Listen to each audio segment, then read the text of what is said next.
Hi everyone, my name is Sarah Miles. I work at the Jamshil branch. I'm going to give you guys a little bit of an overview of the Master's Composition Portfolio class. Now there are 4 different subject matters for this class, but each term is about the same, so you can use this as a reference for any term that you're teaching. Now it's very important if you have your program guide printed out, you can sort of follow along with me as we go along. First, we're going to give just a general program overview. After that, we'll go through all of the components of the class, the basic class structure, and finally, we'll talk about the final project and portfolio, as well as the online component of the class. Now, the objective of the composition portfolio class is to get students comfortable with writing. They'll do this by having in-class writing every week, as well as some online writing, and they will revise their writing every week as well. The class is designed, the 100 level is for personal and expository writing. The 200 level is for creative writing. The class structure is the same, the topics might be a little bit different.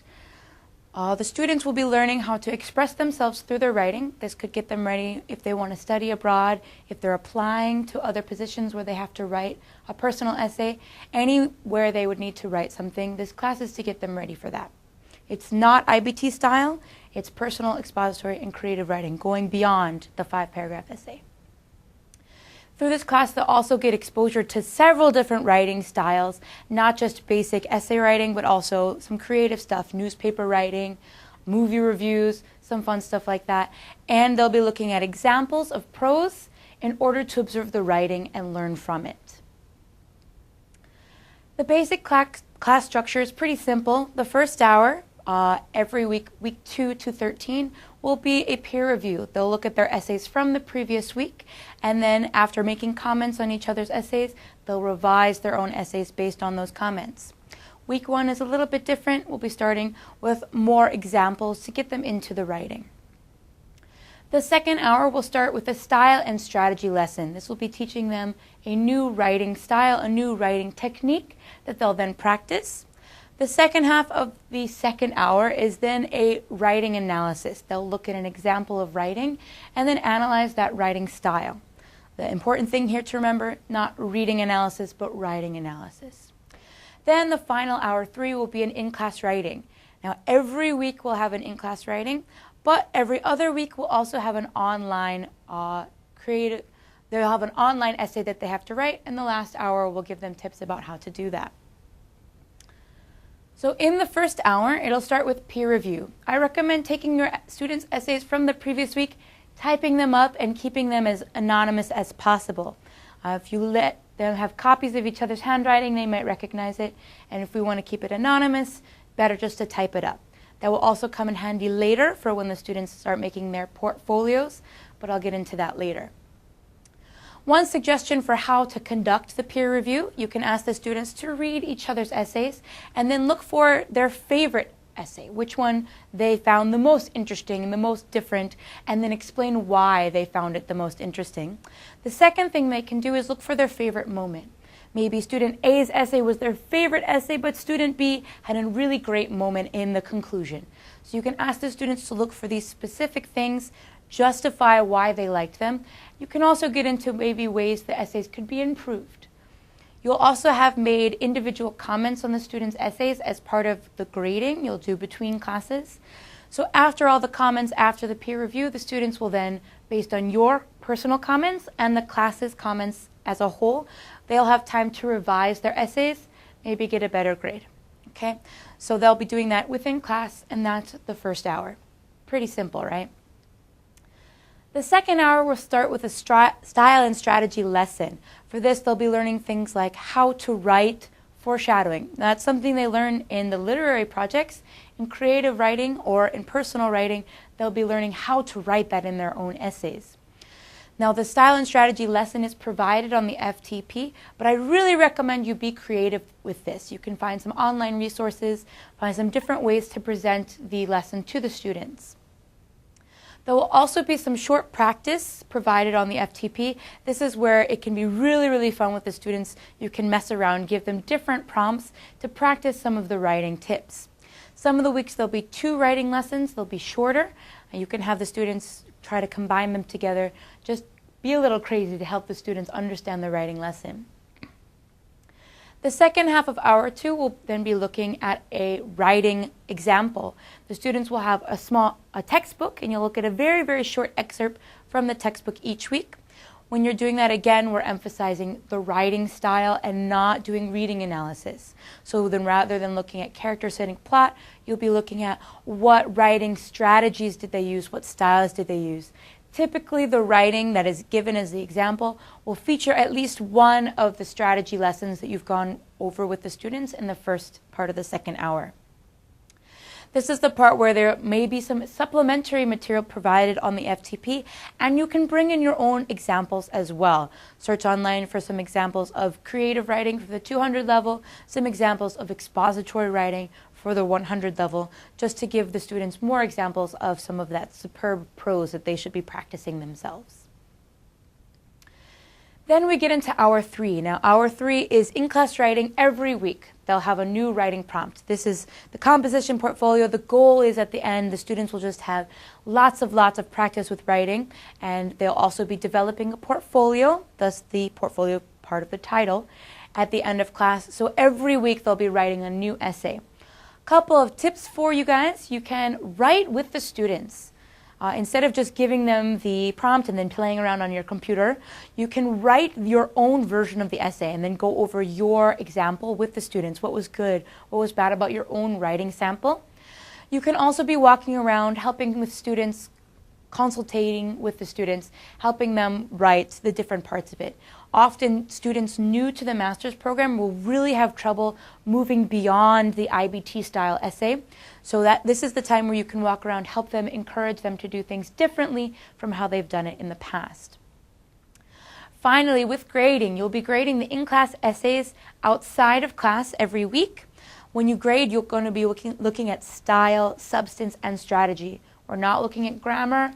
We're not looking at structure so much. We're looking to see how they've implemented the writing tips that they've learned so far, the comments that they've gotten through the revisions, and to see if they've got good ideas. All right. Then finally, on every other week, it'll switch off between the literary projects and the composition portfolio. When the students have those together, they'll have an online writing for the composition portfolio. I'll get into that a little bit more later.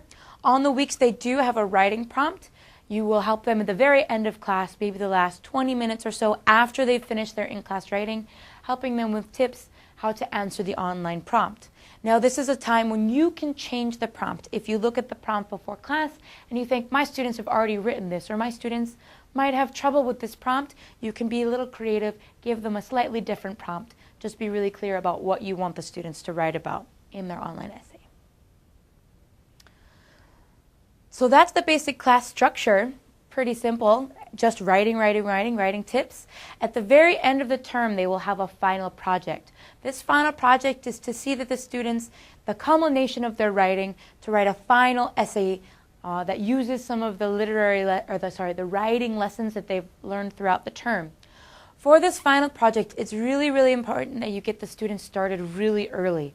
They have a lot of other homework, so if you tell them week 12, next week, bring an essay and a presentation, they're going to be like, we can't do that. So get them started really early, around week 10 at the latest.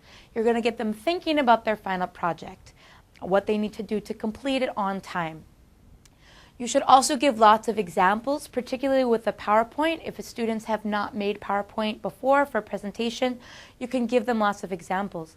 Particularly for this class, where their presentation is about a personal writing or creative writing, the students might be really confused about what you're looking for in the PowerPoint, so it's really important to give examples.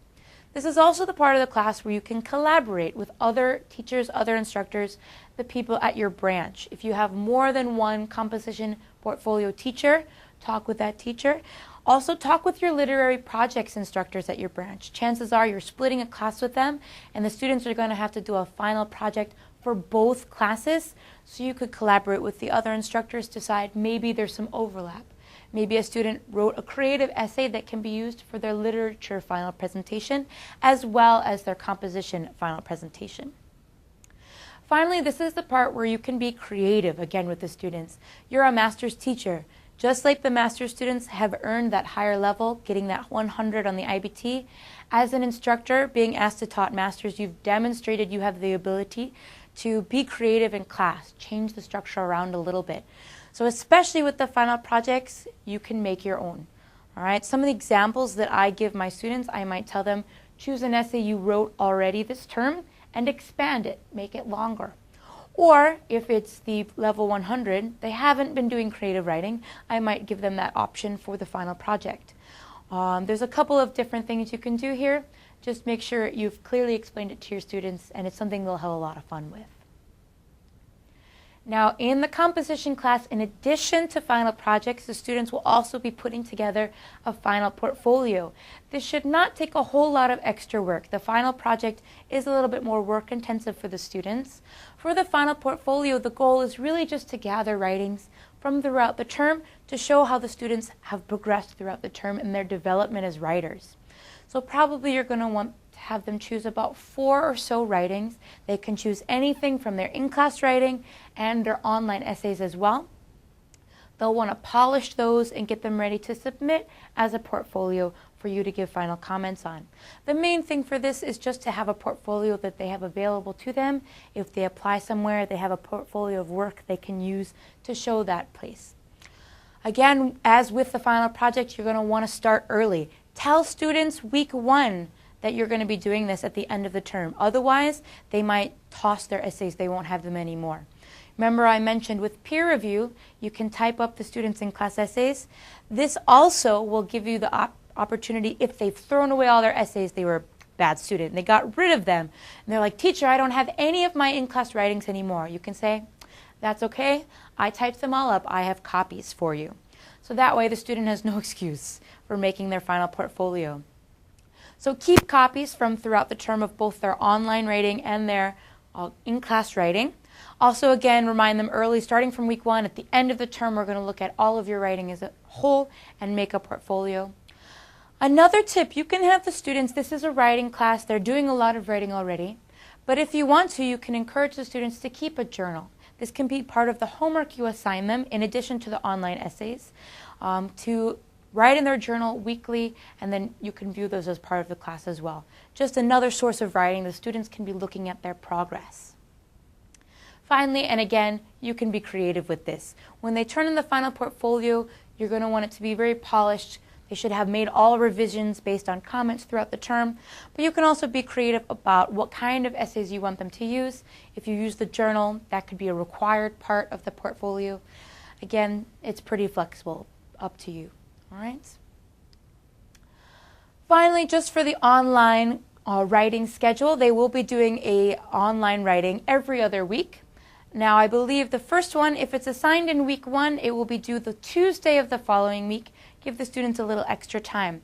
If the schedule starts in week 2, it will just be due as normal on Sundays. Again, they'll try to flip-flop it with the literary projects. So normally, the online writings are due by Sunday of the week. The instructor then has until the following Friday to give comments. Right? When you do this, you'll get more information about this later with your FM, your head instructor. The online system requires 4 S-checks. What that means is you're required to give 4 comments about style, substance, strategy, different categories to help the students improve their writing. And again, those are due by Friday every other week. So students would submit their essay one week, and you'll make comments the following week. I highly encourage my students to complete the online essay. Even though it's part of their homework, they don't always do it. But if they do the online essay, they'll have that many more essays to choose from for both their final project and their final portfolio. So that concludes the workshop for Master's Composition Portfolio. Thanks for watching.